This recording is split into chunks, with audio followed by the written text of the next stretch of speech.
Hello everyone, so আজকে আমি গেছিলাম একটু স্কুলে, কারণ স্কুলে রয়েছে স্পোর্টস। তারপরে আমাদের সোনালিকা ম্যাডাম চলে এলো। ম্যাডাম আজকে সেজেছে ভলেন্টিয়ার। তারপরে এই পুচকে বাচ্চাগুলো বলছে দিদি আমাদের একটু ক্যামেরাতে নাও। তারপর নিয়ে নিলাম, একটু ক্যাপচার করলাম। তারপরে আমি আমার বান্ধবীকে ক্যাপচার করলাম।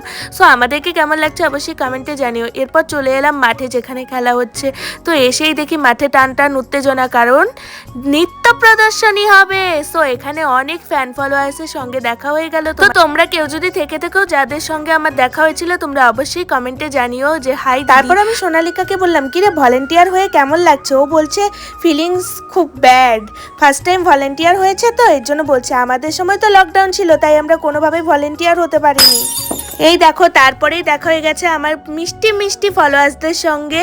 তো অনেকেই এসে ছবি তুলে নিয়ে গেল। তো সবারটা তো ক্যাপচার করা সম্ভব না, যাদেরটা আমি ক্যাপচার করেছি তাদেরটাই নিয়ে নিলাম। এরপর মাঠে শুরু হতে যাচ্ছে ডান্স, মানে আমরা খুব এক্সাইটেড ডান্স দেখবো বলে। আর এই ডান্সটা কে শিখিয়েছে বলো তো? আমাদের সোনালিকা কুইন।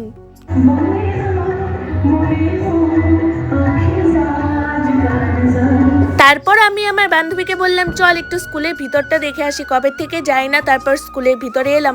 আর জানো তো, একটা কথা না বললেই নয়, আগে একটা সময় ছিল যখন স্যারদের দেখে আমরা মাথা নিচু করতাম, আর এখন একটা সময় যে স্যাররা আমাদেরকে দেখে মাথা নিচু করে।